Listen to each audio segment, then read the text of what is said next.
ജോൺസന്റെ ലൈഫിന് കുറച്ചൊരു ഇത്തിരി താളം തെറ്റിയൊരു അവസ്ഥയൊക്കെ ഉണ്ടായിരുന്നു. ആ സമയത്താണ് ഞാൻ ഈ പുഴയും കടന്നു പറഞ്ഞ പടം ചെയ്യണം. ആ സമയത്ത് നല്ല മദ്യപാനവും കാര്യങ്ങളൊക്കെ ഉണ്ടായിരുന്നു ജോൺസന്. എനിക്ക് തന്നെ പലപ്പോഴും ശകാരിക്കേണ്ടി വന്നിട്ടുണ്ട്, തിരിച്ചങ്ങോട്ട് വഴക്ക് പറയേണ്ടി വന്നിട്ടുണ്ട് ജോൺസന്റെ അടുത്ത്. കാരണം എന്നെ തിരിച്ച് വിളിക്കും. അതൊരു ഫ്രണ്ട്ലി ആയിട്ടുള്ളൊരു സംഭവമാണ്. നമുക്ക് ആദ്യമായിട്ട് ഒരു മുത്തച്ഛനായത് സാറിന്റെ സെറ്റിൽ വെച്ചല്ലേ? അതെ, രാപ്പകലിൽ സുറുമി പ്രസവിക്കുന്നത്. അന്ന് അമേരിക്കയിലായിരുന്നു. ഭാര്യ സുലു ചേച്ചി അങ്ങോട്ട് പോയി, അവിടെ വെച്ചിട്ടാണ് പ്രസവിക്കുന്നത്. ഇവിടെ രാത്രി നമ്മൾ ഷൂട്ട് ചെയ്തോണ്ടിരിക്കുക. എന്തിനാ ഈ രാത്രി ഷൂട്ടിങ് വെച്ചതെന്നൊക്കെ പറഞ്ഞിട്ട് എൻ്റെ അടുത്ത് ഭയങ്കര പ്രശ്നം. അപ്പം ഞാൻ മമ്മൂക്കോട് തിരിച്ചു ചോദിച്ചു, മമ്മൂക്ക് ഇന്ന് റൂമിൽ പോയാലും കിടന്ന് ഉറങ്ങാൻ പോണില്ല. ദിലീപ് അസിസ്റ്റന്റ് ഡയറക്ടറായിട്ട് വർക്ക് ചെയ്യുന്ന സമയത്ത് ഞാൻ വിചാരിച്ച ദിലീപ് വലിയൊരു ഡയറക്ടർ ആവുന്നതാണ്. ഈ പുഴയും കിടന്ന് ചെയ്തുകൊണ്ടിരിക്കുമ്പോഴാണ് എനിക്ക് മനസ്സിലായി ഭയങ്കര എഫർട്ട് ഇടുന്നുണ്ട്. ഈ പറഞ്ഞ മാതിരി ക്യാരക്ടർ ആവാൻ വേണ്ടി നല്ല ശ്രമം നടത്തുന്നുണ്ട്. അവൻ വലിയൊരു സ്റ്റാർ ആവണം എന്നുള്ള ഒരു നിശ്ചയദാർഢ്യം അവന് ഭയങ്കര പരിശ്രമം. ആ പരിശ്രമം തന്നെയാണ് ദിലീപിനെ വലിയ സ്റ്റാർ ആക്കിയത്. അത് മലയാള സിനിമയിൽ ആർക്കുള്ളതിനേക്കാളും കൂടുതൽ എഫേർട്ട് ആ കാര്യത്തിൽ ചിലപ്പോൾ കുറച്ച് ഓവർഡൂ ചെയ്യുന്ന രീതിയിൽ ദിലീപ് ചെയ്തിട്ടുണ്ടെന്നാണ് എനിക്ക് തോന്നുന്നത്. ഞങ്ങളൊരു ടേപ്പ് റെക്കോർഡറിൽ നിന്ന് പാട്ട് കേൾക്കാൻ കൊതിച്ചൊരു കാലമുണ്ട്. നിങ്ങൾക്ക് പറഞ്ഞാൽ വിശ്വസിക്കും. അപ്പോൾ അതൊരു തലമുറയാണ്. അപ്പോൾ അതിന് മുമ്പുള്ള തലമുറ നമ്മളാലോചിച്ച് ഡ്രസ്സ് ഇടാൻ പറ്റാണ്ട് മാറി മറക്കാൻ പറ്റാത്തൊരു തലമുറ ഉണ്ടായിരുന്നു സ്ത്രീകൾക്ക്. ഗ്രാമഫോണില് മറ്റേ എന്റെ ആ ഒരു സോങ്ങില് സലീമിക്ക ഒഴിച്ച് ബാക്കി എല്ലാരും ഇപ്പൊ നമ്മുടെ ഒപ്പം ഇല്ല. ലൊക്കേഷനിൽ വന്നിട്ട് ഈ ക്യാരക്ടർ പറഞ്ഞു കഴിഞ്ഞാൽ സലീമിന് പേടിയായി. കാരണം തബല വായിക്കണ്ടേ. പക്ഷെ സലീം അതിന് എഫേർട്ട് എടുത്തിട്ട് തബല ആ പാട്ടി കണ്ടില്ലേ, എന്തെങ്കിലും പാട്ട് തുടങ്ങുമ്പോൾ ഒറ്റ ഷോട്ടിൽ ഫുൾ ആ ഒരു ഇതങ്ങ് വായിക്കുന്നുണ്ട്. നിങ്ങൾ മനസ്സിൽ കാണുന്ന ഇവന്റ് അത് ഏതുമായിക്കോട്ടെ, അതിനെ കൂടുതൽ കളർഫുൾ ആക്കാൻ കൂടുതൽ സ്പെഷ്യൽ കണ്ടന്റോടുകൂടി milestone events, birthday party, engagement, കല്യാണം, കോർപ്പറേറ്റ് ഇവന്റ്സ്, അങ്ങനെ ഏത് ഇവന്റ്സും കൂടുതൽ സ്പെഷ്യൽ കണ്ടന്റോടുകൂടി നമുക്ക് മനോഹരമാക്കാം മൈൽ സ്റ്റോൺ ഇവന്റ്സിലൂടെ. സാറിന്റെ തന്നെ ഒട്ടുമിക്ക പടത്തിലും വേറെ കൂടെ വർക്ക് ചെയ്തതാണ് ജോൺസൺ മാഷ്. എന്നിട്ട് ഒരുപാട് അനുഭവങ്ങളുണ്ട്. ജോൺസൺ മാഷിന്റെ ഒരു ബ്രദർ എന്ന നിലയിലാണ് എന്ത് പറഞ്ഞാലും ചൂടായാലും ഒന്നും സാറിന് ഫീൽ ആവാത്ത അത്രയും ഒരു ജന ഇപ്പൊ നമ്മുടെ ഒപ്പം ഇല്ല. അപ്പം സാറായിട്ടുള്ള വർക്കിംഗ് എക്സ്പീരിയൻസ് ഒന്ന് ഞങ്ങളോട് ഷെയർ ചെയ്യാമോ? മ്യൂസിക് ഡയറക്ടേഴ്സായിട്ട് പറയണമെങ്കിൽ ഒരുപാട് പേരായിട്ട് അങ്ങനെയുള്ള ഒരു ആത്മീയം വന്നിട്ടുണ്ട്. ജോൺസൺ മാഷ് പോലെ തന്നെ പറയണത് രവീന്ദ്ര മാഷ്, രണ്ടുപേരും ഇല്ല. നമ്മൾ ഓരോ സിനിമകൾ ചെയ്യുമ്പോഴും ഞാൻ ആദ്യം ചെയ്യുന്നതെന്ന് വെച്ച് കഴിഞ്ഞാൽ ഈ പടത്തിൻ്റെ മ്യൂസിക് ആര് ചെയ്യണം എന്നുള്ളത് ആലോചിക്കും ആദ്യം. ഇപ്പോൾ കഥ അങ്ങനെ ആലോചിക്കൊണ്ടിരിക്കുമ്പോൾ തന്നെ ചിലപ്പോൾ സ്ക്രിപ്റ്റ് റൈറ്ററോടും ഞാൻ പറയും ഇതിന് ജോൺസൺ ചെയ്ത് നന്നായിരിക്കും പാട്ടുകൾ, അങ്ങനെ പാട്ട് എന്നാലും ഡിഫറെൻ്റ് ആയിട്ട് വരുള്ളൂ. ഇത് ഔസേപ്പൻ ചെയ്തത്, പിന്നീട് വിദ്യാസാഗർ വന്നപ്പോൾ ഇത് വിദ്യാസാഗർ, രവീന്ദ്ര മാഷ് എന്നൊക്കെയുള്ള നമ്മൾ തീരുമാനിക്കും. അപ്പോൾ ചിലപ്പോൾ ഒരു പടം ജോൺസൺ ചെയ്ത് കഴിഞ്ഞാൽ കണ്ടിന്യൂസ് ജോൺസൺ എന്നുള്ള പരിപാടി ഞാൻ ചെയ്തിട്ടില്ല. ചില ഡയറക്ടർമാരങ്ങനല്ലോ സ്ഥിരം ഒരു മ്യൂസിക് ഡയറക്ടർ, ഞാൻ അങ്ങനെ ചെയ്തിട്ടേ ഇല്ല. രണ്ട് പടം ചിലപ്പോൾ ജോൺസൺ ചെയ്യും, അടുത്ത ഔസേപ്പൻ ചെയ്യും, പിന്നെയും അടുപ്പിച്ച് പടം ചെയ്തിട്ടുള്ള ഔസേപ്പച്ചനായിട്ടാണ്. രവീന്ദ്ര മാഷ് ചെയ്യും, അടുത്ത പടം ജോൺസൺ ചെയ്യും, അടുത്ത പടം വിദ്യാസാഗർ ചെയ്യും, ഇങ്ങനെ മാറി വരികയായിരുന്നു. അപ്പോൾ ആർക്കും അതിൻ്റെ അകത്ത് പരിഭവം ഉണ്ടായിരുന്നില്ല എന്നാണ്. ഇപ്പോൾ പലപ്പോഴും ചിലപ്പോൾ പരിഭവം ഉണ്ടാവും, അടുത്ത ഒരു പടം എല്ലാ പാട്ടും ഹിറ്റായിട്ട് അടുത്ത പടത്തിന് എന്നെ വിളിച്ചില്ല എന്നൊക്കെ ഉള്ളൊരു തോന്നലൊക്കെ ഉണ്ടാവും. പക്ഷെ അന്ന് ഒരു പരിഭവമൊന്നും ഉണ്ടായിരുന്നില്ല. ജോൺസണായിട്ടുള്ളൊരു അടുപ്പെന്ന് പറഞ്ഞു കഴിഞ്ഞാൽ തൃശ്ശൂരിൽ നിന്ന് തന്നെ തുടങ്ങുന്നതാണ്. ഞാൻ കോളേജിൽ പഠിക്കുന്ന കാലത്ത് ജോൺസൺ അന്ന് വോയിസ് ഓഫ് ട്രിച്ചൂർ എന്ന് പറഞ്ഞിട്ട് ഒരു ട്രൂപ്പ് ഉണ്ടായിരുന്നു. അന്ന് ഭയങ്കര ഫേമസ് ആയിരുന്നു ഈ വോയിസ് ഓഫ് ട്രിച്ചൂർ ഗാനമേള.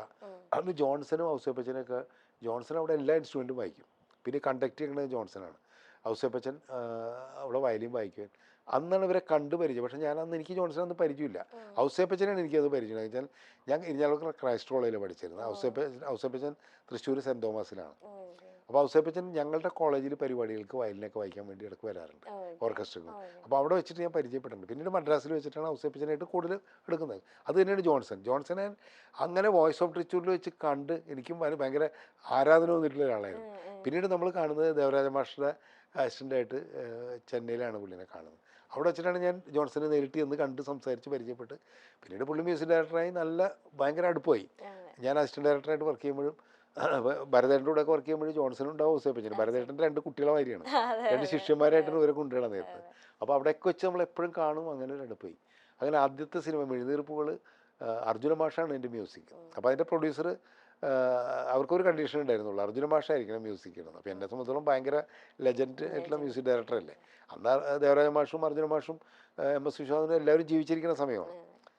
അപ്പോൾ അർജുന മാഷ പോലെ ഒരാളെ കൊണ്ട് ആദ്യത്തെ പടം ചെയ്യിക്കാൻ വലിയ സന്തോഷമാണ്. അങ്ങനെയാണ് അർജുന മാഷാണ് പാട്ട് ചെയ്തത്. പക്ഷേ RR ചെയ്തത് ജോൺസനാണ് അതിൻ്റെ ബാക്ക്ഗ്രൗണ്ട് സ്കോർ. അപ്പോൾ ജോൺസൻ്റെ ബാക്ക്ഗ്രൗണ്ട് സ്കോർ ആ സിനിമയ്ക്ക് ഭയങ്കര മെഴുന്നീർപ്പോൾ എന്നുള്ള ആദ്യത്തെ പടത്തിന് നല്ല പ്രത്യേകത ഉണ്ടായിരുന്നു. ജോൺസൺ അന്ന് ബാക്ക്ഗ്രൗണ്ട് സ്കോറിലാണ് ഏറ്റവും കൂടുതൽ ശ്രദ്ധിക്കുന്നത്. ഒരുപാട് വലിയ എന്താ പറയുക, ഇന്ന് നമ്മൾ ഓർത്തിരിക്കുന്ന ഒരുപാട് സിനിമകളുടെ ഓർക്കസ്ട്ര ജോൺസൺ ബാക്ക്ഗ്രൗണ്ട് സ്കോർ. ആ ബാക്ക്ഗ്രൗണ്ട് സ്കോർ ഇപ്പോഴും അത് മാത്രം കേൾക്കും. നമ്മൾ തൂവാനത്തുമ്പികളൊക്കെ പറയില്ല, എപ്പോഴും നമ്മൾ പറയുന്ന കുറേ. അപ്പോൾ ആ കാര്യത്തിൽ ഭയങ്കര മാസ്റ്ററായിരുന്നു ജോൺസൺ. പിന്നീട് ഞാൻ ജോൺസണായിട്ട് പടം ചെയ്യുന്നത് ലേറ്റ് ആയിട്ടാണ് കുറച്ച്. ആദ്യം ഔസേപ്പച്ചനും ഇതൊക്കെ തന്നെയായിരുന്നു. പെരുവണ്ണാമത്തെ വിശേഷങ്ങളിൽ ആദ്യമായിട്ടാണ് ജോൺസൺ വിളിക്കാനുള്ള സമയം. പിന്നീട് കുറേ പടങ്ങൾ ചെയ്തു, പാവമ്പാൻ രാജകുമാരൻ, അങ്ങനെ കുറേ പടം. അത് കഴിഞ്ഞിട്ട് വീണ്ടും ഔസേപ്പച്ചനിലേക്ക് വന്ന്, വീണ്ടും രവീന്ദ്ര മാഷിലേക്ക് വന്ന്, അങ്ങനെ അങ്ങനെ മാറി മാറി പോകും. അപ്പോൾ ഇവരൊക്കെ ആയിട്ട് നല്ല ബന്ധമുണ്ടായിരുന്നു. ജോൺസൺ അവസാന കാലത്ത് നമുക്കറിയാലോ എല്ലാവർക്കും ജോൺസന്റെ ലൈഫിന് കുറച്ചൊരു ഇത്തിരി താളം തെറ്റിയൊരു അവസ്ഥയൊക്കെ ഉണ്ടായിരുന്നു. ആ സമയത്താണ് ഞാൻ ഈ പുഴയും കടന്നു പറഞ്ഞ പടം ചെയ്യണം. ആ സമയത്ത് നല്ല മദ്യപാനവും കാര്യങ്ങളൊക്കെ ഉണ്ടായിരുന്നു ജോൺസന്. എനിക്ക് തന്നെ പലപ്പോഴും ശകാരിക്കേണ്ടി വന്നിട്ടുണ്ട്, തിരിച്ചങ്ങോട്ട് വഴക്ക് പറയേണ്ടി വന്നിട്ടുണ്ട് ജോൺസന്റെ അടുത്ത്. കാരണം എന്നെ തിരിച്ച് വിളിക്കും. അതൊരു ഫ്രണ്ട്ലി ആയിട്ടുള്ളൊരു സംഭവമാണ്. കുറച്ച് എഴുതാൻ പറക്കും, കെട്ടിപ്പിടിച്ച് ഇങ്ങനെ പോകുന്ന ഒരു സൗഹൃദം ഉണ്ടായിരുന്നു. ഭയങ്കര ദുരന്തമായിപ്പോയി ജോൺസന്റെ ഒരു മരണവും ജോൺസന്റെ ഫാമിലിയുടെ മൊത്തം അങ്ങനെ ഒരു സംഭവം ഉണ്ടായി. പിന്നെ രവീന്ദ്ര മാഷും അതേപോലെ തന്നെയായിരുന്നു, നമുക്ക് എത്രയോ മനോഹരമായ പാട്ടുകൾ തന്നിട്ടുള്ളത്. അങ്ങനെ സാറിന് വേണ്ടി, സാറിന്റെ പാട്ടുകൾ മാത്രം എഴുതാൻ വേണ്ടി ഒരാൾ ആ പേന മാറ്റി വെച്ചേക്കുന്ന ഒരു മ്യൂസിക് ഡയറക്ടർ ഉണ്ടല്ലോ, ഗിരീഷ് പുത്തഞ്ചേരി. ഗിരീഷ് ഗിരീഷിന്റെ സംഭവം ഇതേപോലെ തന്നെയാണ്. ഗിരീഷ്, ഞാൻ പെരുവണ്ണാമത്തെ വിശേഷങ്ങളുടെ സ്ക്രിപ്റ്റ് ഞാനും രഞ്ജിത്തും കൂടി ഇവിടെ മഹാറാണി ഹോട്ടലിൽ കോഴിക്കോട് ഇരിക്കുമ്പോഴാണ് ഗിരീഷ് വരുന്നതും ഞാൻ പരിചയപ്പെടുന്നതും. രഞ്ജിത്തിൻ്റെ ഒരു സഹായിയായിട്ടാണ് ആദ്യം വരുന്നത്. സ്ക്രിപ്റ്റ് ഡിസ്കഷനിലൊക്കെ കൂടി ഇരിക്കും. പിന്നെ ഗിരീഷ് വലിയ പാട്ടെഴുത്തുകാരനായി. അപ്പോഴും ഞാൻ വിളിച്ചിട്ടില്ല, ഞാൻ വിളിക്കാണ്ട്. അത് പല കാരണങ്ങൾ, കൈതപ്രായിരുന്നു അന്ന് മിക്കവാറും എല്ലാ പടത്തിലും പാട്ട് എഴുതുന്നത്. അപ്പോൾ ഒരു ദിവസം ഗിരീഷ് ഇതേപോലെ ഭയങ്കര പരിഭവം പറഞ്ഞു എൻ്റെ അടുത്ത്. എന്നെ പറയും, നിങ്ങൾ എന്നെ മാത്രം വിളിച്ചിട്ടില്ല എന്നൊക്കെ പറഞ്ഞതായി. അങ്ങനെ ഞാൻ പറഞ്ഞു, അടുത്ത പടം എന്തായാലും നിങ്ങളാണ് എഴുതുന്നത്. അങ്ങനെയാണ് ഈ പുഴയും കടന്നിന് എഴുതാൻ വന്നത്. അതിലെല്ലാ പാട്ടും കിട്ടും. അപ്പോൾ ആ പാട്ട് എഴുതിക്കൊണ്ടിരിക്കുമ്പോഴാണ് അതിൽ ഈ രാത്തിങ്കൾ പൂത്താലി ചാർത്തി എന്നുള്ള പാട്ടുണ്ട്. അപ്പോൾ അതിൻ്റെ എഴുതുന്ന സമയത്ത് പറയും, എന്നോട് പറയണം, ആ പാട്ട് എഴുതുന്നതിന് മുമ്പ് ഞാൻ കുറേ പേന കൊണ്ട് കിടക്കാറുണ്ട്. അത് ഓരോ സംവിധായകർക്ക് വേണ്ടിയിട്ട് ഓരോ പേനയാണ്. ഇപ്പോൾ ഭരതേട്ടന് വേണ്ടി പാട്ട് എഴുതി ഇന്ന പേനയായിരിക്കും. മറ്റേ അല്ലെങ്കിൽ അന്ന് ഭരതേട്ടൻ പാട്ട് എഴുതിയിട്ടില്ല, പുള്ളി അതിനുശേഷം എഴുതിയതാണ്. പിന്നെ അതേപോലെ ഓരോ സംവിധായകർ ഇങ്ങനെ പറയും, ജോഷിയേട്ടന് വേണ്ടി ഇന്ന പേനയാണ് മറ്റേ. അപ്പോൾ ഞാൻ പറഞ്ഞത് പല പേന അല്ല, അവർക്കറിയാം ഇന്ന ടൈപ്പ് പാട്ടാണ് വേണ്ടത്. അല്ല, എനിക്കറിയാം ജോഷിക്ക് ഇന്ന ടൈപ്പ് പാട്ടാണ് വേണ്ടതെന്ന്, കമലിന് ഇന്നാണ് വേണ്ടത്, സിബിക്ക് ഇന്നാണ് വേണ്ടത്, എനിക്കറിയാം എന്ന് പറയുമായിരുന്നു. അപ്പോൾ അങ്ങനെ എനിക്ക് വേണ്ടിയിട്ടെന്ന് പറഞ്ഞിട്ട് പേന, അല്ലാണ്ട് ആ പേന കൊണ്ട് തന്നെ എഴുതുന്ന അർത്ഥത്തിലല്ല, ചില സ്പെഷ്യൽ പേനകൾ. കാരണം ഞാൻ ഏറ്റവും കൂടുതൽ ആവശ്യപ്പെടുന്നത് വെച്ച് കഴിഞ്ഞാൽ അതിലൊരു കവിത ഉണ്ടാവണം എന്നുള്ളതാണ്. വെറും വാക്കുകൾ നിരത്തുന്നതാവരുത് എന്നുള്ളതാണ്. കാരണം ഒരു ആശയം പറയാനുണ്ടാവണം, അത് നിർബന്ധമാണ്. അപ്പോൾ അത് ഞങ്ങൾ അതിനു വേണ്ടി തല്ലുപിടിക്കും. കാരണം ആ മ്യൂസിക്കിന് മാച്ച് ആവണില്ല എന്നൊക്കെ പറയും. അപ്പം അതുകൊണ്ടാണ് ഈ പറയുന്നത്, ഈ പേന വേണമെന്ന് പറഞ്ഞിട്ട്. സാറിനെ ഒരു നിക്നെയിം ഇട്ടല്ലേ വിളിക്കുന്ന, ഒരു ഓമന പേരും കൂടി ഉണ്ടായിരുന്നല്ലോ സാർ, കുഞ്ഞിക്ക. അതെന്താ വെച്ച് കഴിഞ്ഞാൽ ഞങ്ങൾ തമ്മിൽ, അതായത് 3 പേരുണ്ടായിരുന്നു, രഞ്ജിത്ത്, ഞാൻ, റസാഖ്, ടി റസാഖ്. ഞങ്ങളൊരു കാലത്ത് ഭയങ്കര കമ്പനിയായിട്ട് ഇങ്ങനെ ഒരുമിച്ച് പടം ചെയ്യുന്ന സമയത്തൊക്കെ ഉണ്ട്. അപ്പോൾ ടി റസാഖിനെ എല്ലാവരും കുഞ്ഞാപ്പൂ എന്ന് വിളിക്കാം. കാരണം അയാളുടെ വീട്ടിലും നാട്ടിലൊക്കെ ആൾക്കാർ കുഞ്ഞാപ്പൂ എന്ന് വിളിക്കാം. അപ്പോൾ ടി റസാഖാണ് എന്നെ ആദ്യം കുഞ്ഞാക്കാന്ന് വിളിച്ചു തുടങ്ങിയത്, കുഞ്ഞാക്ക എന്ന് പറഞ്ഞിട്ട് വിളിച്ചു തുടങ്ങി. അപ്പോൾ രഞ്ജിത്തിൻ്റെ പേരിട്ട് കുഞ്ഞി, കുഞ്ഞി, കുഞ്ഞാക്ക, കുഞ്ഞാപ്പു ഇങ്ങനെ വിളിക്കണം. പിന്നെ എന്നെ ഒരുപാട് പേരൊന്നും അങ്ങനെ വിളിച്ചിട്ടില്ല. എന്നെ വിളിക്കുന്നത് റസാഖും ഗിരീഷ് പുത്തഞ്ചേരിയാണ്. കുഞ്ഞാക്കാന്ന് വിളിക്കാം. അപ്പൊ അങ്ങനെ ചില ഒരു സൗഹൃദത്തിന്റെ പേരിലുള്ളൊരു വിളി കാര്യങ്ങളൊക്കെ ഉണ്ട്. അത് മറക്കാൻ പറ്റാത്തൊരു സൗഹൃദമാണ് ഗിരീഷും. പറഞ്ഞാല് എനിക്ക് വിഷമം എന്ന് വെച്ചാൽ ഗിരീഷ് കുറെ കാലം കൂടി ജീവിച്ചിരിക്കേണ്ടതായിരുന്നു എന്നുള്ളതാണ്. കാരണം ഗിരീഷ് തന്നെ പറയും, വയലാറിനെ പോലെയാണ് ഞാൻ. വയലാറ് 48-ാമത്തെ വയസ്സിൽ മരിച്ചുപോയി, ഗിരീഷും 48-ാമത്തെ വയസ്സിൽ മരിച്ച്. ജീവിച്ചിരിക്കുന്ന സമയത്ത് എന്നോട് പറഞ്ഞിട്ടുണ്ട്, ഞാനൊരു ദിവസം വഴക്കും പറഞ്ഞിട്ടുണ്ട്, വയലാറിൻ്റെ അത്രയും ഞാൻ പോവുള്ളൂ, അതിന് മേലെ പോവില്ല എന്ന് പറഞ്ഞിട്ടുണ്ട്. വയലാറ് 10-15 വർഷം കൊണ്ടാണ് ഇത്രയും മനോഹരമായ പാട്ടുകളെല്ലാം എഴുതിയിട്ടുള്ളത്. ഗിരീഷ് ഒരു 20 വർഷം എഴുതിയിട്ടുണ്ടാവും. ഗിരീഷും എത്ര ആ കാലത്തിനുള്ളിൽ എന്തുമാത്രം പാട്ടുകൾ എഴുതിയെന്നുള്ള ആലോചിച്ച് നോക്കണം. അപ്പോൾ അതൊരു നിമിത്തം. ചില ആൾക്കാർ അങ്ങനെയാണല്ലോ, കുറച്ച് കാലം മതിയല്ലോ. ഇപ്പം നമ്മൾ ക്ലിന്റിനെ കുറിച്ച് പറയാറില്ലേ, ചിത്രം വരയ്ക്കുന്ന കുട്ടി ഉണ്ടല്ലോ, എത്ര 4 വയസ്സ് 5 വയസ്സിലായിട്ട് മരിച്ചു ആ കുട്ടി. അതിനുള്ളിൽ കുട്ടി എന്തോരം ചിത്രം വരച്ചു എന്ന് പറയുന്നത്. അപ്പോൾ അത് അതുപോലെ തന്നെയാണ് ഗിരീഷ് പുത്തഞ്ചേരി. ആ ചുരുങ്ങിയ കാലത്തിനുള്ളിൽ ഇത്രയും മനോഹരമായ പാട്ടുകൾ നമുക്ക് സംഭാവന ചെയ്തിട്ടാണ് പോയത്. അയാൾക്ക് ചെയ്യാവുന്ന മുഴുവൻ ചെയ്തിട്ടാണ് അയാൾ പോയത്.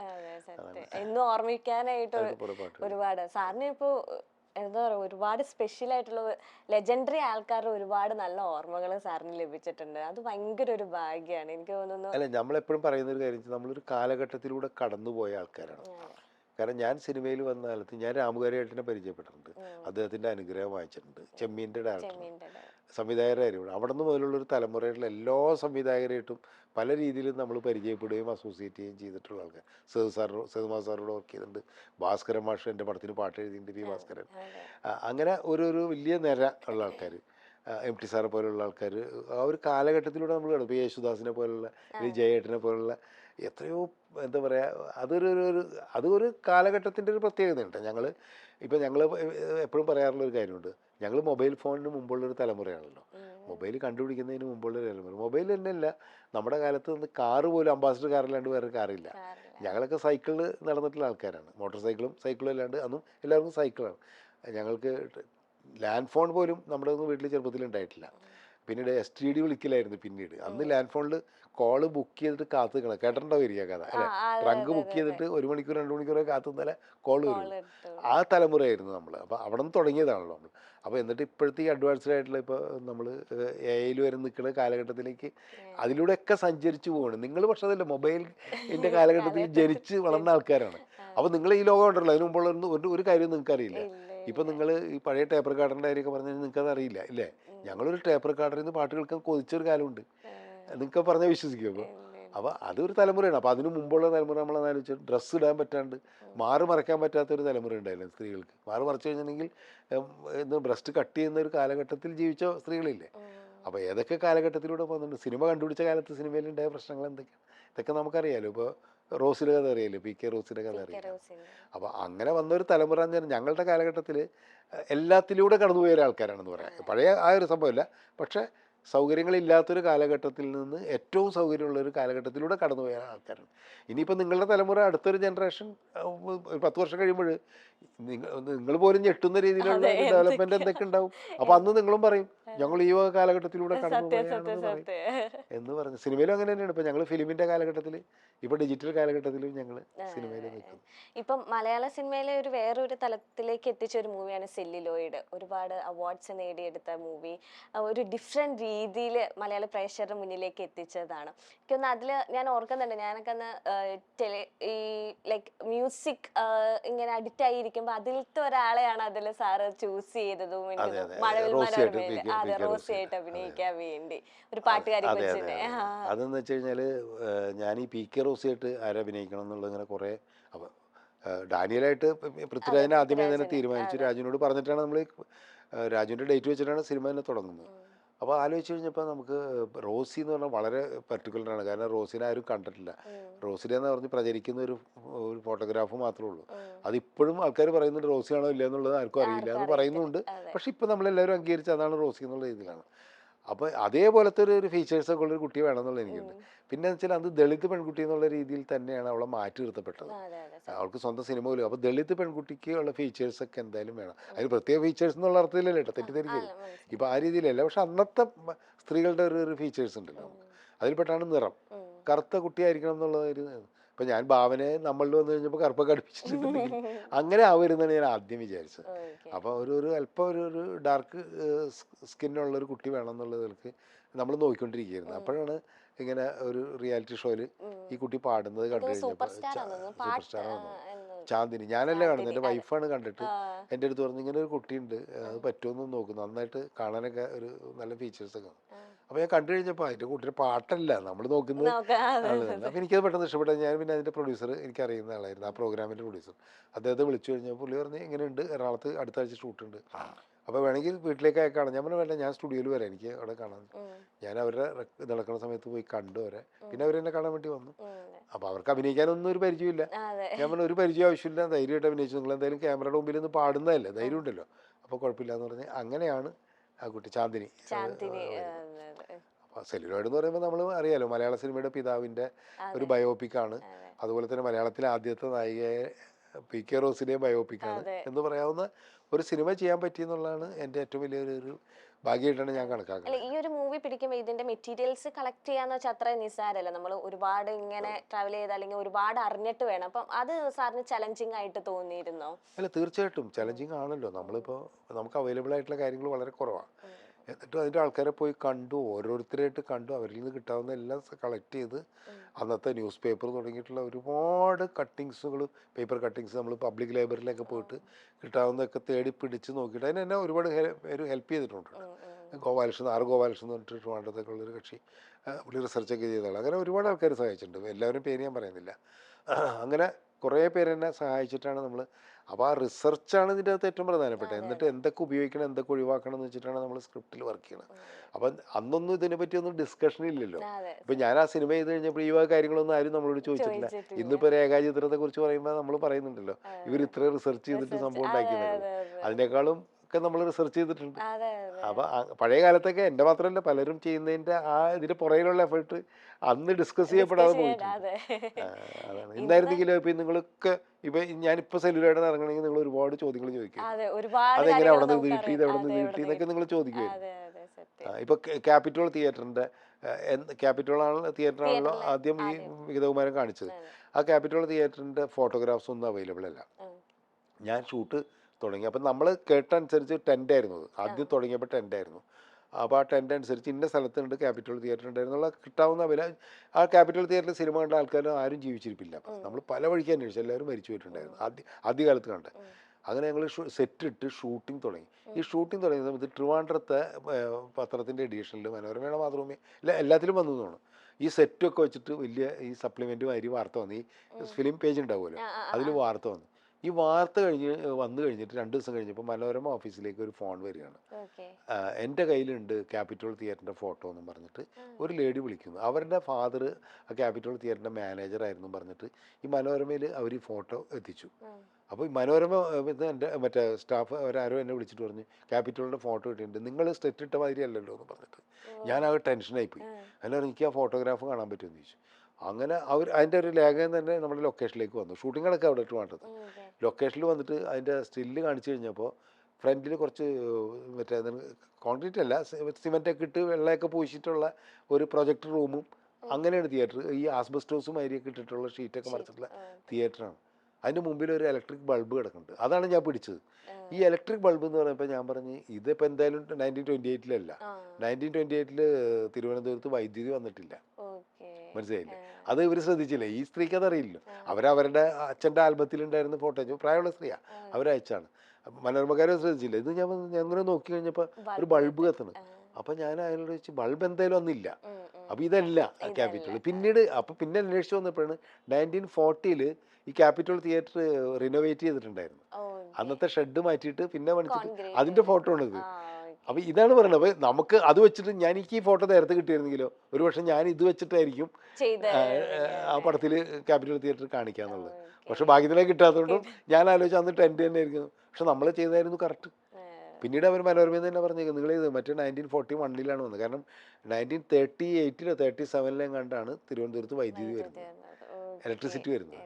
അപ്പോൾ അത് നോക്കിയാലോചിക്കാം. അപ്പം ഇതാണ് അതിൻ്റെ ഇതൊക്കെ അറിഞ്ഞിട്ട് തന്നെയാണ് നമ്മളതിന് ചെയ്യുന്നത്. അന്നത്തെ ഒരു ഇത് അത് എന്ന് പറഞ്ഞ പേര് തന്നെ വയലാറിനെ കാണിക്കേണ്ട ആ സിനിമയിൽ. ഇപ്പം നമ്മൾ ഈ രേഖാചിത്രത്തിൻ്റെ അത് പറഞ്ഞാൽ വയലാറിൻ്റെ പോലെ തന്നെ തിയേറ്ററിൽ ക്ലാപ്സ് ആയിരുന്നു. ഫസ്റ്റ് ഡേ സ്ക്രീനിൽ വയലാറിനെ കണ്ട ഉടനെ ഒരു സെക്കൻഡ് സൈലൻ്റായി, പിന്നെ കയ്യടിയായിരുന്നു. കാരണം വയലാറ് പോലെ തന്നെ ഒരാളാണ് അഭിനയിപ്പിച്ചത്.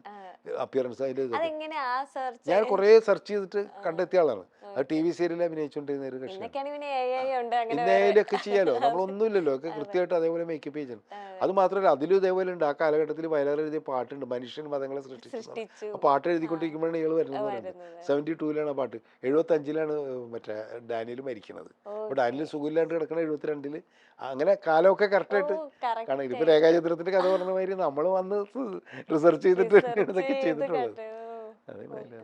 സാർ അതോടൊപ്പം തന്നെ നമ്മുടെ മൈൽ സ്റ്റോണിൽ ഞങ്ങൾ സലീം ചേട്ടന്റെ ഒരു ഫാൻസ് മീറ്റ് ഇതുപോലെ നടത്തിയിരുന്നു. അപ്പം ചേട്ടനോട് ഇങ്ങനെ ചോദിച്ച സമയത്ത് ഗ്രാമഫോണിൽ മറ്റേ എന്റെ ഹിന്ദിയിൽ ആ ഒരു സോങ്ങില് സലീമിക്ക ഒഴിച്ച് ബാക്കി എല്ലാവരും ഇപ്പം നമ്മുടെ ഒപ്പം ഇല്ല. അപ്പം അങ്ങനത്തെ ഒരു പാട്ട് ഇനി മലയാള സിനിമയെ കാണാൻ പറ്റില്ല എന്ന രീതിയിൽ പറഞ്ഞു. അപ്പം ആ ഒരു അനുഭവം ഒന്ന് പറയാമോ? ഗ്രാമഫോണ് സലീം കുമാറിന്റെ ക്യാരക്ടർ എന്ന് പറഞ്ഞാൽ സലീം അതിനു മുമ്പ് സീരിയസ് റോൾ അഭിനയിച്ചിട്ടില്ല. കോമഡി എല്ലാം മിമിക്രി ടൈപ്പ് കോമഡി സിനിമകളിൽ അഭിനയിച്ചു. അപ്പം ഞാൻ ഈ തബല ഭാസ്കരൻ എന്ന് പറഞ്ഞ കഥാപാത്രം ആരഭിനയിക്കുന്നു ഇങ്ങനെ കുറേ അപ്പോൾ നമ്മുടെ മുമ്പിൽ അതിനു മുമ്പുള്ള ഒരു എന്ന് വെച്ചാൽ കൊടിയേറ്റം കോപ്പി ചെയ്ത യവനികയിലെ തബല അയ്യപ്പനാണ് ഉള്ളത്. അപ്പോൾ അത് വളരെ സീരിയസ് ക്യാരക്ടറാണ്, നമുക്കതല്ല, കുറച്ച് വണ്ണും വേണം അങ്ങനത്തെ. അപ്പോൾ ഇത് ആര് ചെയ്യണം, എന്താ സീരിയസുമാണ്. അങ്ങനെ ആലോചിച്ചിരിക്കുമ്പോൾ ചിത്രാഞ്ജലിയിൽ വേറെ ഏതൊരു പടത്തിൻ്റെ വർക്കായിട്ട് നിൽക്കുന്ന സമയത്ത് സലീംകുമാർ അവിടെ എന്തോ വേറെ ഒരു പടത്തിൻ്റെ ഡബ്ബിങ്ങിന് എന്തോ വന്നു. അപ്പോൾ സലീം ഇങ്ങനെ നടന്നു പോകണം. അപ്പോൾ എന്നെ കണ്ടപ്പോൾ ഓടി വന്നിട്ട് സാർ ഞാൻ പരിചയപ്പെടാൻ വേണ്ടി വന്നാണെന്നൊക്കെ പറഞ്ഞിട്ട് അങ്ങനെ സംസാരിച്ച് അങ്ങ് പോയി കഴിഞ്ഞപ്പോൾ എനിക്ക് പെട്ടെന്ന് തോന്നി ഇയാൾ കൊള്ളാലോ. എന്നിട്ട് തിരിച്ച് വിളിച്ച് കുറച്ച് കഴിഞ്ഞ് ഡബ്ബിങ്ങൊക്കെ കഴിഞ്ഞ് തിരിച്ചു പോകുമ്പോൾ ഞാൻ സലീമിനോട് പറഞ്ഞ് സലീമ ഇങ്ങനെ ഒരു അടുത്ത മാസം ഒരു പടം തുടങ്ങുന്നുണ്ട്, ഡേറ്റ് ഫ്രീ ആണെങ്കിൽ നമുക്ക്. അയ്യോ അതിനെന്താ സാറ് വിളിച്ചാൽ ദിലീപിൻ്റെ പടമാണെന്ന് പറഞ്ഞപ്പോൾ അയ്യോ ദിലീപിൻ്റെ പടമല്ലേ, ഞാൻ എന്തായാലും ഉണ്ടെന്നൊക്കെ പറഞ്ഞു. അപ്പോൾ സലീം പ്രതീക്ഷിച്ചൊരു കോമഡി ഇതാണ്. അപ്പോൾ ഞാൻ സലീമിനോട് ചോദിച്ചു തബല വായിക്കാറിയെന്ന് ചോദിച്ചു. എനിക്കറിയില്ല എന്നുള്ളത്. പഠിക്കാൻ പറ്റുമെന്ന് ചോദിച്ചു. അയ്യോ ഒരു മാസം കൊണ്ട് എങ്ങനെ പഠിക്കാനെന്ന് പറഞ്ഞു. വേറെ 1-2 പടങ്ങളും ഉണ്ടെന്ന് പറഞ്ഞു. അങ്ങനെ വിട്ടു. പക്ഷെ ലൊക്കേഷനിൽ വന്നിട്ട് ഈ ക്യാരക്ടർ പറഞ്ഞു കഴിഞ്ഞപ്പോൾ സലീമിന് പേടിയായി, കാരണം തബല വായിക്കണ്ടേ. പക്ഷെ സലീം അതിന് എഫേർട്ട് എടുത്തിട്ട് തബല ആ പാട്ടി കണ്ടില്ലേ എന്തേലും അതിലെ പാട് തുടങ്ങുമ്പോൾ ഒറ്റ ഷോട്ടിൽ ഫുൾ ആ ഒരു ഇതങ്ങ് വായിക്കുന്നുണ്ട് എന്നുള്ളതാണ്. ഒറ്റ ഷോട്ടിലാണ് വായിച്ചത്. അങ്ങനെ അത് നല്ല രസമായിട്ട് ചെയ്തു എന്നുള്ളതാണ്. പിന്നീട് അതിൽ ഇമോഷൻ സീൻസ് ഒക്കെ ചെയ്തിട്ടുണ്ടായിരുന്നു. സലീമിൻ്റെ ഒരു സീരിയസ് വേഷത്തിലേക്കുള്ളൊരു തുടക്കം സലീമിനെ പലയിടത്തും പറഞ്ഞിട്ടുണ്ട്. ഈ ഗ്രാംഫോണിലെ ക്യാരക്ടറാണ് അങ്ങനെ പറഞ്ഞിട്ടുണ്ട്. പിന്നെ ആ സോങ് ആയാലും ഇപ്പം നമ്മുടെ ഇടയിൽ ഇല്ലാത്ത ഒരുപാട് മുരളി മരിച്ചുപോയി, ഒടിയൂരുണ്ടി കൃഷ്ണൻ, പിന്നെ മറ്റേ സലാം അല്ലേ മരിച്ചുപോയി. അതെ അതെ, അങ്ങനെ മിക്കവാറും എല്ലാവരും. അതെ, ഇമോഷൻ ആണ് സലീമിന്റെ. ഇപ്പോൾ ആ പാട്ട് കേൾക്കുമ്പോൾ നമ്മുടെ ഇടയിൽ ഇല്ലാത്ത ഒരുപാട് പിന്നെ രേവതി ആ പാട്ടിലുണ്ട്. രേവതി ജീവിച്ചിരിപ്പുണ്ട്. സലീമിൻ രേവതിയാണ് ഉള്ളത്. അപ്പം എനിക്ക് തോന്നുന്നു ആ പാട്ട് എന്ന് പറഞ്ഞു കഴിഞ്ഞിട്ടുണ്ടെങ്കിൽ ഈ പറയുന്ന മാതിരി ഒരു ഖവാലിയും ഗസലും ഒക്കെ മിക്സ് ചെയ്തിട്ടുള്ള ഒരു സോങ്ങാണ്. അപ്പോൾ അങ്ങനെ ഒരു സോങ് വേണമെന്നുള്ള വിദ്യാസാഗറിൻ്റെ അടുത്ത് പറഞ്ഞപ്പോൾ വിദ്യാസാഗർ അതുവരെ ചെയ്ത പാറ്റേണിൽ നിന്ന് മാറിയിട്ടുള്ള ഒരു സോങ്ങാണ്. അപ്പോൾ അങ്ങനെയാണ് അതിലേക്ക് നമ്മൾ വരുന്നത്. അപ്പോൾ നേരത്തെ മരിച്ചു വരുമ്പോൾ എരഞ്ഞോളി മൂസ. അപ്പോൾ മൂസക്കാനെ ഞാൻ ഈ പറഞ്ഞ ഒരു മാപ്പിളപ്പാട്ടുകൾ പാടിയിട്ട് കുറേ കണ്ടിട്ടും കേട്ടിട്ടുമൊക്കെ ഉണ്ട്. അപ്പം മൂസാക്കാനെ അഭിനയിക്കാൻ വിളിക്കുന്നത് മാപ്പിളപ്പാട്ട് പാടാനൊന്നുമല്ല, അതിലൊരു ക്യാരക്ടർ, ഒരു ആംഗ്ലോ ഇന്ത്യൻ ക്യാരക്ടർ അഭിനയിക്കാൻ വേണ്ടിയിട്ടാണ്. അത് പുള്ളിയുടെ ഫീച്ചേഴ്സ് കണ്ടിട്ടാണ്. അപ്പം മൂസാക്കാനെ നമ്മൾ പാടിക്കണമല്ലോ. അങ്ങനെയാണ് ഞാൻ വിദ്യാസാഗറിൻ്റെ അടുത്ത് പറഞ്ഞു മൂസാക്ക ഇങ്ങനെ മാപ്പിളപ്പാട്ടുകൾ പാടുന്നതെന്ന് പറഞ്ഞ് ചെന്നൈയിലേക്ക് നമ്മൾ വരുത്തി. ഈ പാട്ട് റെക്കോർഡിങ് സമയത്താണ് മൂസാക്കാനെ കൊണ്ട് നമ്മൾ അതിൽ കുറച്ച് വരികളുണ്ടല്ലോ മറ്റേ ഇതിൽ പാടുന്നത്, മൂസാക്കയോട് പാടുന്നത് ആ മാപ്പിളപ്പാട്ടിൻ്റെ സംഭവങ്ങൾ, മണിവണ്ണപ്പൂ മുളെ എന്നൊക്കെ പറഞ്ഞിട്ടുള്ള സാധനങ്ങൾ. അപ്പോൾ ആ സാധനം പാടുന്നു. പിന്നെ ജയേട്ടൻ അങ്ങനെ ഒരു ഖവാലി മറ്റേ ഗസൽ പാട്ടുകളൊന്നും അധികം പാടിയിട്ടില്ല. അപ്പോൾ ജയേട്ടനും അതൊരു ചാലഞ്ചായിരുന്നു. ആ പാട്ട് ഭയങ്കര ഹിറ്റായി. ഇപ്പോഴും ഒരുപാട് പേര് അത് ഇങ്ങനെ ആർട്ടിസ്റ്റുകളുടെ ഇടയിൽ തന്നെ ആയാലും ആ പാട്ട് ഇടയ്ക്ക് ഇരുന്ന് കാണും. കാരണം കാണാത്ത മുഖങ്ങളെ വീണ്ടും വീണ്ടും ഓർമ്മിപ്പിക്കാൻ അവരെ സഹായിക്കുന്നുണ്ട്.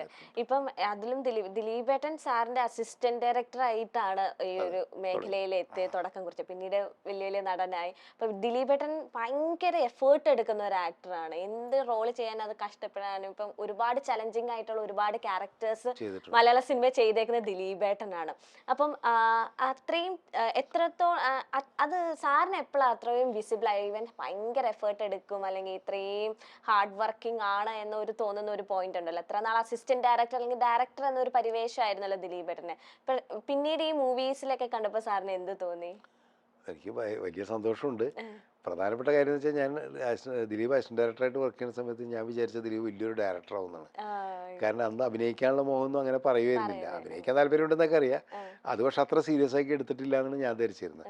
ഡയറക്ഷൻ തന്നെയാണ്. കാരണം വെച്ചാൽ നല്ല അസിസ്റ്റന്റ് ഡയറക്ടറായിരുന്നു ദിലീപ്. ശരിക്കും ഒരു പടം സംവിധാനം ചെയ്യാനായിട്ട് ദിലീപിന് ഒരു വിഷമമില്ല. എല്ലാ കാര്യങ്ങളെക്കുറിച്ചും നല്ല ധാരണയുണ്ട്.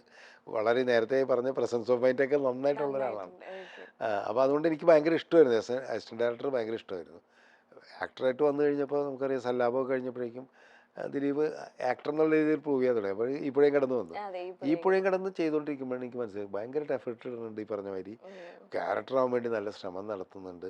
അവൻ വലിയൊരു സ്റ്റാർ ആവണമെന്നുള്ള ഒരു നിശ്ചയദാർഢ്യം അവന് ഭയങ്കരമായിട്ടുണ്ട്. അതൊരു വളരെ പ്രധാനപ്പെട്ട കാര്യമാണ്. നമുക്ക് പലപ്പോഴും നമ്മൾ ഉഴപ്പിക്കഴിഞ്ഞാൽ നമ്മൾ എവിടെ എത്തില്ല. എൻ്റെ ഒരു ഗോൾ ഉണ്ടെങ്കിൽ അതിലേക്ക് എത്താൻ വേണ്ടിയിട്ട് നമ്മൾ മാക്സിമം ആ പരിശ്രമം തന്നെയാണ് ദിലീപിനെ വലിയ സ്റ്റാർ ആക്കിയത്. അത് മലയാള സിനിമയിൽ ആർക്കുള്ളതിനേക്കാളും കൂടുതൽ എഫേർട്ട് ആ കാര്യത്തിൽ ചിലപ്പോൾ കുറച്ച് ഓവർഡു ചെയ്യുന്ന രീതിയിൽ ദിലീപ് ചെയ്തിട്ടുണ്ടെന്നാണ് എനിക്ക് അതെ തോന്നുന്നത്. അതെ സത്യം.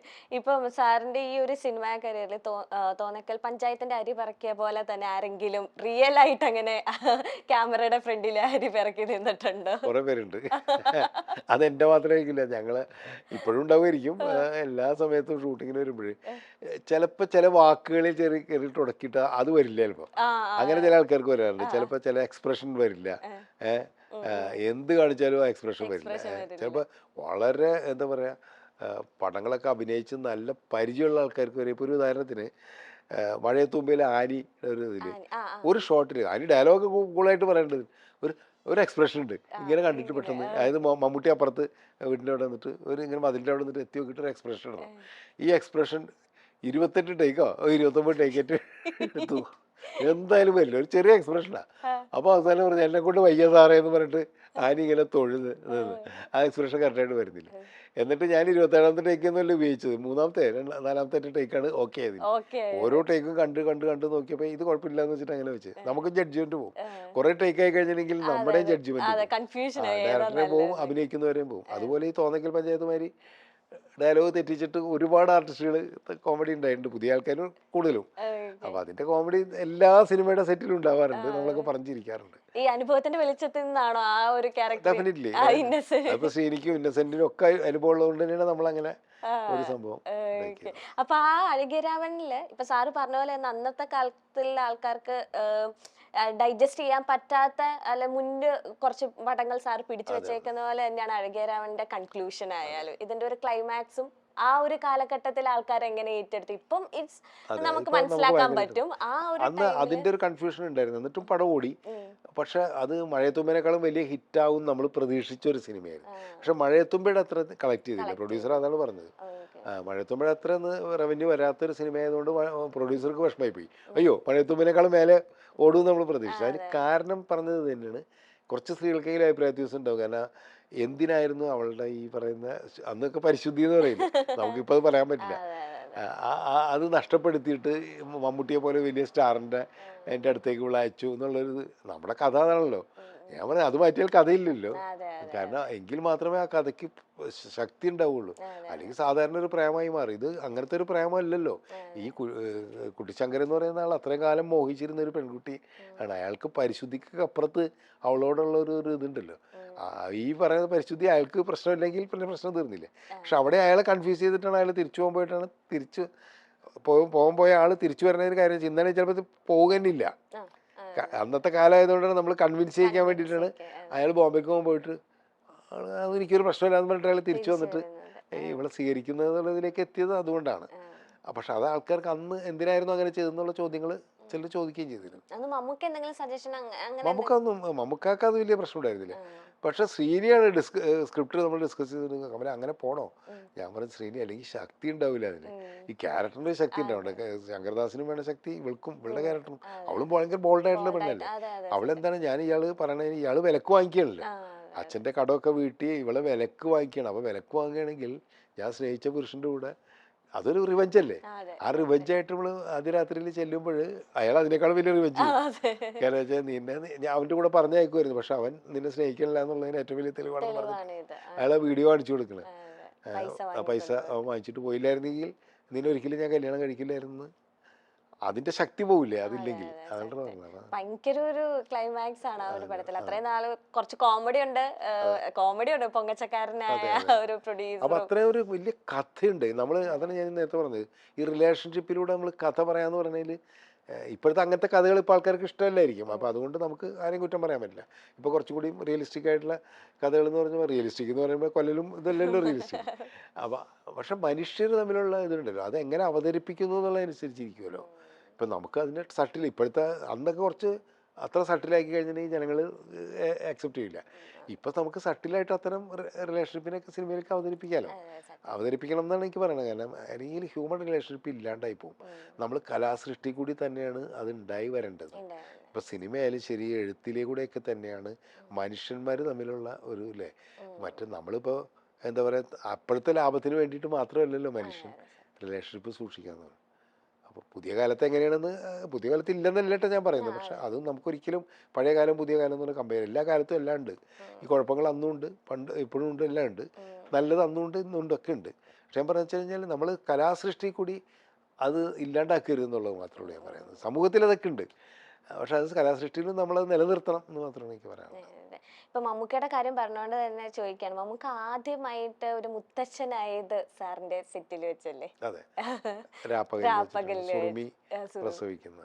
അന്ന് അമേരിക്കയിലായിരുന്നു ഭാര്യ സുലു ചേച്ചി, അങ്ങോട്ട് പോയി, അവിടെ വെച്ചിട്ടാണ് പ്രസവിക്കുന്നത്. അപ്പൊ നമുക്ക് കൂടെ ഷൂട്ടിങ്ങിലാണ്. അപ്പൊ നമുക്കൊക്കെ അങ്ങോട്ട് പോകാനും പറ്റില്ല. ആ രാത്രി വല്ലാത്തൊരു ഇതാണ്. അവിടെ ഡേ ടൈമാണ് അമേരിക്കയിൽ, അപ്പൊ ഹോസ്പിറ്റലിൽ അഡ്മിറ്റ് ചെയ്തേക്കാണ്. ഇവിടെ രാത്രി നമ്മൾ ഷൂട്ട് ചെയ്തോണ്ടിരിക്കുക. എന്തിനീ രാത്രി ഷൂട്ടിങ് വെച്ചതെന്നൊക്കെ പറഞ്ഞിട്ട് എൻ്റെ അടുത്ത് ഭയങ്കര പ്രശ്നം. അപ്പൊ ഞാൻ മമ്മൂക്കോട് തിരിച്ചു ചോദിച്ചു, മമ്മൂക്ക് ഇന്ന് റൂമിൽ പോയാലും കിടന്ന് ഉറങ്ങാൻ പോണില്ല, അപ്പൊ നമുക്ക് എന്തായാലും ഷൂട്ട് ചെയ്യാലോ. അത് സാറിന് മാത്രമാണ് അറിയാമായിരുന്നു? അല്ല, എനിക്ക് റസാക്കിനും അറിയായിരുന്നു, പിന്നെ ക്യാമറ സുകുമാരനും അറിയായിരുന്നു. ഞങ്ങൾ 2 പേർക്ക് അറിയുള്ളൂ. പക്ഷെ പിന്നെ ഡെലിവറി ആയിരിക്കും രാത്രി 2 മണി വരെയായിട്ട് ഷൂട്ടിങ് പോയി. 12 മണിയായിട്ട് കഴിഞ്ഞപ്പോഴാണ് ഡെലിവറി ആയെന്നും പറഞ്ഞിട്ട് ജോർജാണെന്നോട് വന്ന് പറഞ്ഞത്. അത് മമ്മൂക്കാണ്, എനിക്ക് ഓർമ്മയില്ല. അങ്ങനെ പറഞ്ഞു കഴിഞ്ഞപ്പോൾ എല്ലാവർക്കും ഭയങ്കര, പിന്നെ നമുക്ക് റിലാക്സ്ഡായി. അപ്പം നമ്മൾ പിന്നെ അത് ആഘോഷമാക്കി, സെറ്റിൽ അങ്ങ് കൈയടിച്ച് എല്ലാവരും കൂടി പാസ്സാക്കി. അവിടെ പിറ്റേന്ന് കേക്കൊക്കെ കൊണ്ടുവന്ന് സെറ്റിൽ, പിറ്റേന്ന് രാവിലെ ശാരദ ചേച്ചിയും ഒക്കെ വന്നിരുന്ന് കേക്ക്. ഈ ഒരു ഹാപ്പി ന്യൂസിന് ശേഷം മമ്മൂക്ക അഭിനയിച്ചത് ഭയങ്കര ഇമോഷണൽ ആയിട്ടുള്ള ഒരു സീനായിരുന്നു. അന്ന് രാത്രി അഭിനയിച്ചത് ഭയങ്കര ഇമോഷണൽ ആയിട്ട്, കരയുന്ന സീൻ. അതുകൊണ്ടാണ് രാത്രി അന്ന് ലേറ്റ് ആയി പോയത്. സീൻ എടുത്ത് വന്നു കഴിഞ്ഞപ്പോൾ ലേറ്റ് ആയി പോയി. വലിയ സീക്വൻസ് അല്ലേ അടിക്കണത്, കഴിഞ്ഞ് വന്നിരുന്നിട്ട് അങ്ങനെ. ഇത്രയും സന്തോഷം ഉള്ളിൽ വെച്ചിട്ട് ആ ഒരു കരയണ സീന്, അതെനിക്ക് സാറ് പറഞ്ഞപ്പോ ഞാൻ ഇങ്ങനെ ഇമേജിൻ ചെയ്യാം. നമുക്ക് ആ സമയത്ത് അറിയണ്ടായിരുന്നില്ലല്ലോ. ഓക്കെ, ലാസ്റ്റ് ആയിട്ട് ഞാൻ സാറിനോട് ഒരു ക്വസ്റ്റ്യൻ ചോദിക്കുകയാണ്. ഇപ്പം സാറ് പറഞ്ഞ പോലെ തന്നെ ഇപ്പൊ ഈ ഒരു ഫീൽ ഗുഡ് മൂവീസിനേക്കാൾ കൂടുതൽ ഇപ്പൊ പ്രേക്ഷകരുടെ മുന്നിലേക്ക് എത്തുന്ന മൂവീസ് ആയാലും ഇപ്പം വയലൻസ് നിറഞ്ഞതും ഭയങ്കര ഇൻവെസ്റ്റിഗേഷൻ ത്രില്ലർ, അതാണ് മൊത്തത്തിൽ ഇപ്പൊ അതാണ് കാണുന്നത്. ഇപ്പൊ ലാസ്റ്റ് ഡേ ഇറങ്ങിയ മാർക്കോ മൂവി എന്നൊക്കെ, ഇന്ത്യയിലെ തന്നെ ഇത്രയും വയലൻസ് ആയിട്ടുള്ള പടം, ഞാൻ പടം കണ്ടില്ല, എനിക്ക് അത്രയും വയലൻസ് അത്രയും സ്ക്രീനിൽ കാണാൻ പറ്റും. അയ്യോ, എനിക്കും അതെ. ഞാൻ തീരുമാനിച്ചു അത് OTT വരുമ്പോൾ കാണാം. അതും വീട്ടിൽ വലിയ TV കാണില്ല, ഞാൻ വേണമെങ്കിൽ മൊബൈലിൽ കാണുള്ളൂ എന്ന് വിചാരിച്ചിട്ടുണ്ട്. എനിക്ക് കാണാൻ പറ്റില്ല, ഞാൻ കണ്ണടക്കും. കാരണം അക്കാര്യത്തിൽ ഞാൻ ആണല്ലേ അക്കാര്യത്തിൽ ഭയങ്കര ടെൻഡറാണ് നമ്മൾ. ഞാനാണ് പറഞ്ഞത്, അത്ര ഒരു മനക്കെട്ടില്ല നമുക്ക്. അയ്യോ, എനിക്ക് എന്നോട് എല്ലാരും കളിക്കും ഇത് സിനിമയാണ്, നീ അങ്ങനെ വിചാരിച്ച മതി. പക്ഷെ എനിക്കത് പറ്റുന്നില്ല. എനിക്ക് കത്തിയെടുക്കുമ്പോഴേ ഞാൻ റൂമിൽ പോയി സിനിമയാണെന്ന് വിചാരിച്ചിട്ട് സിനിമ കാണരുന്നുള്ള അഭിപ്രായം. കാരണം ഏത് സിനിമയാണെങ്കിലും നമുക്കതൊരു റിയൽ ആയിട്ട് നമുക്ക് ഫീൽ ചെയ്താലല്ല സിനിമയാണ്. ഇത് സിനിമയാണ് ചുമ്മാ കാണിക്കണമെന്ന് പറഞ്ഞാൽ പിന്നെ നമ്മൾ എന്തിനാ ഇത് കാണുന്നത്? ഈ വയലൻസ് നമ്മൾ എന്തിനാണ് ആസ്വദിക്കുന്നത്? അപ്പൊ അതാണെന്ന് വിചാരിച്ചിട്ട് തന്നെ കാണണം. എനിക്ക് എല്ലാ ഇമോഷൻ, ഞാൻ കരയാണെങ്കിൽ ഞാൻ ഭയങ്കരമായിട്ട് കരയും. കരഞ്ഞു എല്ലാരും എന്റെ ഫേസിലേക്ക് നോക്കുവേ. അപ്പൊ എനിക്ക് ആസ്വദിച്ച് കരയാൻ പറ്റില്ല, എനിക്ക് ആസ്വദിച്ച് അങ്ങ് കരഞ്ഞു തീർക്കണം അതിലേക്ക്. അപ്പൊ എല്ലാരും കളിയാക്കും ഇത് ഫിലിം അല്ലേ, എന്തിനാ കരയുന്നത്? പക്ഷെ എനിക്ക് ആ ക്യാരക്ടറിലേക്ക് ഭയങ്കര ഒരു അറ്റാച്ച്മെന്റ് വരുമ്പോൾ എനിക്ക് സങ്കടം, ഞാൻ എന്നെ തന്നെ സങ്കല്പിക്കും, അപ്പൊ എനിക്കിങ്ങനെ വന്നിരുന്നെങ്കിൽ. അപ്പൊ അതുകൊണ്ട് തന്നെ എനിക്ക് ഇത്രയും വയലൻസ് ഒന്നും കാണാൻ പറ്റില്ല. പക്ഷെ ഭയങ്കരമായിട്ട് ചർച്ച ചെയ്യുന്നതാണ്. എനിക്കൊന്ന് 18 എബോ ഉള്ളവർക്കെ കാണാനും പറ്റുള്ളൂ, തിയേറ്ററിൽ അലോഡാവുള്ളൂ. അപ്പം അത്രയും വയലൻസിനോട് അല്ലെങ്കിൽ ഇങ്ങനത്തെ ഒരു വയലൻസിനെ സപ്പോർട്ട് ചെയ്യുന്നതിനോട് സാറ് യോജിക്കുന്നുണ്ടോ? ഇല്ല, അല്ല, അതിനെ പറ്റി ഞാൻ കമന്റ് പറയണില്ല. കാരണം എന്ന് വെച്ച് കഴിഞ്ഞാൽ ഇപ്പോഴത്തെ കുട്ടികൾക്ക് എന്ത് കാണണമെന്നുള്ള അവരാണ് തീരുമാനിക്കുന്നത്. ഇപ്പോൾ കൊറിയൻ സിനിമകൾ, ഇപ്പോൾ ഒരു കാലത്ത് ഇവിടെ കൊറിയൻ സിനിമകൾ ഇത്രയും പോപ്പുലർ ആണതിന് മുമ്പ് IFFK കിം കി ഡുക്ക് എന്ന് പറഞ്ഞിട്ട് ഡയറക്ടർ ഉണ്ട്, കേട്ടിട്ടുണ്ടായിരിക്കും. കിം കി ഡുക്കിന്റെ പടങ്ങൾ വരും, ഏറ്റവും കൂടുതൽ വയലൻസ് ഉള്ള സിനിമ. അന്നും കൊറിയൻ അല്ല മറ്റേ ഇതൊക്കെ ഉണ്ടല്ലോ, സ്പ്രിംഗ് എന്നൊക്കെ പറഞ്ഞിട്ട് പറഞ്ഞല്ലോ, സ്പ്രിംഗ് വിന്റർ സമ്മർ എന്നൊക്കെ പറഞ്ഞിട്ട് കുറേ പടങ്ങളുണ്ട്. ആ പടങ്ങളൊക്കെ നല്ലതാണ്. അതിനുശേഷം കുറേ വയലൻസ് സിനിമകൾ. അതുപോലെ കൊറിയൻ സിനിമകൾ പണ്ട് പോലെ IFFK വരും. അപ്പോൾ നമ്മൾ അന്ന് വലിയ വയലൻസ് സിനിമകൾ ഈ കൊറിയൻ സിനിമകളിലും പിന്നെ ചില ലാറ്റിൻ അമേരിക്കൻ സിനിമയിലൊക്കെ കാണുന്നതാണ്. പക്ഷേ ഇന്ത്യൻ സെൻസർ ബോർഡ് അതിന് സമ്മതിക്കാത്തതുകൊണ്ട് തന്നെ ഇവിടെ അത്രയും വയലൻസ് വരാറില്ല. അപ്പോൾ അങ്ങനെയുള്ള സിനിമകൾ അപൂർവമായിട്ടേ വരുള്ളൂ. അങ്ങനെ വന്നുകൊണ്ടിരുന്നിട്ട് പിന്നീട് ഇപ്പം അത് ഈ നമ്മൾ ഈ കോവിഡ് വന്ന സമയത്താണ് ഈ കൊറിയൻ സിനിമകളും വിദേശ സിനിമകളൊക്കെ നമ്മളെ സാധാരണ പ്രേക്ഷകർ കാണാൻ തുടങ്ങിയത്. OTT വന്നപ്പോഴേക്കും OTTയിലാണ് ഇതൊക്കെ കാണുന്നത്. അതിനുമുമ്പ് അതിനുള്ള സൗകര്യമില്ല സാധാരണക്കാർക്ക് കാണാൻ. അപ്പോൾ അത് കണ്ടുകെട്ട് ആൾക്കാർക്ക് അതൊരു ഇഷ്ടം തോന്നിയായിരിക്കാം, അതായിരിക്കാം. അത് നമുക്ക് കുറ്റം പറയാൻ പറ്റില്ല. അത് കാണുന്നതുകൊണ്ട് ഇഷ്ടപ്പെടുന്നതുകൊണ്ട് കുഴപ്പമില്ല. പക്ഷേ കുറച്ച് കഴിയുമ്പോൾ നമ്മുടെ മൈൻഡ് സെറ്റ് അതാവും എന്നുള്ളത് മാത്രമേ ഉള്ളൂ. ഇപ്പോൾ സിനിമ ഏത് രീതിയിലും, ഇപ്പോൾ നമ്മൾ പ്രണയ സിനിമകൾ കണ്ടു കഴിഞ്ഞാൽ നമ്മൾ റോഡിലിറങ്ങി പ്രേമിക്കാൻ നടക്കണ്ട പറഞ്ഞു കഴിഞ്ഞാൽ നടക്കണമായിരിക്കും. എന്ന് പറഞ്ഞാൽ വയലൻസ് സിനിമ കണ്ടു കഴിഞ്ഞാൽ നമ്മളൊരാളെ കുത്തിക്കൊല്ലാനൊന്നും പോണില്ല. പക്ഷേ വേറെ രീതിയിലേക്ക് ഒരു മൈൻഡ് സെറ്റ് ഉണ്ടായി വരുന്നുണ്ട്. അതിൻ്റെ ഭാഗമായിട്ടാണ് സിനിമ ഇൻഫ്ലുവൻസ് ചെയ്തതെന്നല്ല പറയുന്നത്. പക്ഷെ നമ്മുടെ മൊത്തം സൊസൈറ്റിയിൽ ഇൻടോളറൻസ് ഭയങ്കരമായിട്ട് കൂടിപ്പോയില്ലേ. പെട്ടെന്ന് നമുക്ക് ദേഷ്യം വരിക, പെട്ടെന്ന് പ്രതികരിക്കുക. അതിൻ്റെ ഭാഗമായിട്ടാണ് ഈ ചെറുപ്പക്കാരൊക്കെ ഒരുപാട് കൊലപാതകങ്ങളാണ്. അപ്പോൾ അതിന് ചിലർ നമ്മൾ ഞെട്ടിക്കുന്നൊരു സംഭവം വെച്ച് കഴിഞ്ഞിട്ടുണ്ടെങ്കിൽ ഇപ്പോൾ ഒരു പെൺകുട്ടി കൊലപാതകം നടത്തിയിട്ട്, ക്രൂരമായ കൊലപാതകം നടത്തിയിട്ട് അവൾ പറയുന്നത് വെച്ച് കഴിഞ്ഞിട്ടുണ്ടെങ്കിൽ, ഇപ്പോൾ കൂടി വന്നു കഴിഞ്ഞാൽ എനിക്ക് 14 വർഷമല്ലേ ശിക്ഷ കിട്ടുള്ളൂ, എനിക്കിപ്പോൾ 23 വയസ്സായിട്ടുള്ളൂ, ഞാനത് കഴിഞ്ഞിട്ട് വന്നിട്ട് ഞാൻ ജീവിച്ചോളാം എന്ന് പറയുന്ന ഒരു ആറ്റിറ്റ്യൂഡ് ഭയങ്കര അപകടമാണ്. അപ്പോൾ നിങ്ങൾക്ക് അതിൻ്റെ പേരിൽ ക്രൈം ചെയ്യാമെന്നോ ഒരാളെ കൊല്ലാമെന്നോ എന്നാണ് വിചാരിക്കുന്നത്. ഞാൻ അതിന് ശേഷം ജീവിച്ചോളാം, എൻ്റെ വൈരാഗ്യം അവനോട് തീർത്തു, അല്ലെങ്കിൽ അവനുണ്ടെങ്കിൽ എനിക്ക് ജീവിക്കാൻ പറ്റില്ല എന്ന് പറഞ്ഞിട്ട് പെണ്ണ് ചെയ്യുന്നു, പുരുഷൻ ചെയ്യുന്നു. ഇപ്പോൾ ഒരു പ്രേമം നിഷേധിച്ച് കഴിഞ്ഞിട്ടുണ്ടെങ്കിൽ നേരെ പോയിട്ട് മുഖത്ത് ആസിഡ് ഒഴിക്കാന്നൊക്കെ പറയുമ്പോൾ അത് തന്നെയാണ്. ഇവള് മരിച്ചു പോകുമല്ലോ, എന്നിട്ട് ഞാൻ ജയിലിൽ പോയി കിടന്നിട്ട് 14 വർഷം കഴിഞ്ഞ് ഞാൻ ഇറങ്ങിയിട്ട് ഞാൻ ജീവിച്ചോളാം എന്ന് പറയുന്ന ഒരു ആറ്റിറ്റ്യൂഡിലേക്ക് ജനങ്ങൾ എത്തരുത്. മൈൻഡ് സെറ്റ് അങ്ങനെ ആവരുത്. അത് സിനിമ ആ രീതിയിൽ സിനിമ അവരെ സ്വാധീനിച്ചിട്ടുണ്ടെങ്കിൽ അത് തെറ്റാണ്. അല്ലാണ്ട് സിനിമ കണ്ടുകൊണ്ട് വയലൻസ് സമൂഹത്തിൽ കൂടുമെന്ന് നമുക്ക് ഒരിക്കലും പറയാൻ പറ്റില്ല. അതുപോലെ തന്നെ ഈ കോമഡി സിനിമകൾ കുറേ കണ്ടു കഴിഞ്ഞാൽ നമ്മളെല്ലാവരും കൊമേഡിയന്മാരാകുന്നുണ്ട്, അങ്ങനെയൊന്നും നമുക്ക് ഒരിക്കലും ചിന്തിക്കാൻ പറ്റില്ല. പക്ഷേ എനിക്കറിയില്ല, ഞാൻ ആ സിനിമ കാണാത്തതുകൊണ്ട് ഞാൻ അതിനെക്കുറിച്ച് അഭിപ്രായം പറയുന്നില്ല. ചില സിനിമകൾ നമുക്ക് ഏതൊക്കെ രീതിയിലാണ്, ഇപ്പോൾ അതിന് ഉദാഹരണം പറയുകയാണെങ്കിൽ, ഇപ്പോൾ മാർക്കോന് മുമ്പ് ഹിന്ദിയിൽ മറ്റേ ആനിമൽ എന്ന് പറഞ്ഞ പടം വന്നത്, ഞാനത് 10 മിനിറ്റ് കണ്ടിട്ട് വയലൻസ് കണ്ടു കഴിഞ്ഞപ്പോൾ ഞാൻ ഓഫ് ചെയ്തിട്ട് എനിക്കത് കാണേണ്ടതില്ല എന്ന് എനിക്ക് തോന്നി. അപ്പോൾ കാണുന്ന ഒരുപാട് പേരില്ല, എന്തും ഭയങ്കര ഹിറ്റല്ലായിരുന്നു ആ പടം. അങ്ങനത്തെ കുറേ പടങ്ങൾ വരുന്നില്ല. അപ്പം നമുക്കതിന് കുറ്റം പറയാൻ പറ്റില്ല. ഞാനതിനൊരിക്കലും കുറ്റം പറയുന്നില്ല, കാണുന്നവർ കാണട്ടെ, സന്തോഷിക്കട്ടെ. ഇപ്പോൾ ഇമോഷണൽ സിനിമകൾ കാണാത്ത ഒരുപാട് പേരില്ല ഇവിടെ. ഇപ്പോൾ സങ്കടപ്പടം വന്നു കഴിഞ്ഞാൽ നിങ്ങളാരും, പുതിയ ജനറേഷൻ പിള്ളേരാരും പോകില്ല, പക്ഷെ അത് ഇഷ്ടപ്പെടുന്ന കുറേ ആൾക്കാരില്ലേ, അപ്പോൾ അവർ കാണട്ടെ. അങ്ങനെയാണല്ലോ വെറൈറ്റി എന്ന് പറഞ്ഞ സിനിമകൾ ഉണ്ടാവണം. എല്ലാത്തരം സിനിമകൾ ഉണ്ടാവണമെന്നാണ് അതാണ് ആദ്യം പറയുന്നത്. ഒരു ജോണറിൽ മാത്രം കുടുങ്ങിക്കിടക്കരുത് സിനിമ. അത് ഏത് ഭാഷാ സിനിമയായാലും അതിൽ കുടുങ്ങിക്കിടക്കരുത്, എല്ലാ ടൈപ്പ് സിനിമകളും ഉണ്ടാവട്ടെ. അതെ, അത് സാറും വ്യത്യസ്തമായ ജോണറിലൂടെ ഇപ്പൊ വിവേകാനന്ദൻ വൈറലായി എന്ന മൂവിയിലായാലും ഒരു വ്യത്യസ്ത ഒരു മെസ്സേജ് ആണ് സാറ് കൊടുക്കുന്നത്. അത് നമ്മൾ അതിലേക്ക് നോക്കിയാലാണ് അറിയാൻ പറ്റുള്ളൂ അതിലെന്താണ് കൊടുത്തേക്കുന്നത്. അപ്പൊ അങ്ങനെയും ഉണ്ട്, ഒരു വിഭാഗം ആൾക്കാർ അനുഭവിക്കുന്നുണ്ട്. പലതരത്തിലുള്ള സിനിമകൾ വരട്ടെ എന്നാണ് എൻ്റെ എപ്പോഴത്തെ ഒരു ഇത്. ഓക്കെ, അപ്പോൾ ഒരുപാട് വിശേഷങ്ങൾ സാറ് പങ്കുവെച്ചു, ഒരുപാട് കാര്യങ്ങൾ എനിക്ക് സാറിൽ നിന്ന് അറിയാൻ പറ്റി. അപ്പം എൻ്റെ ഇതൊരു എന്താ പറയുക, എൻ്റെ ഒരു മെമ്മറിയിൽ സൂക്ഷിക്കാൻ പറ്റുന്ന ഒരു കോൺവെർസേഷൻ, ഒരു പോയിന്റാണ് ഇത്. സോ ഇത്രയും നേരം എൻ്റെ ഈ ഷോയ്ക്ക് സഹകരിച്ചതിന് വളരെയധികം നന്ദിയുണ്ട് sir. So thank you so much. Thank you.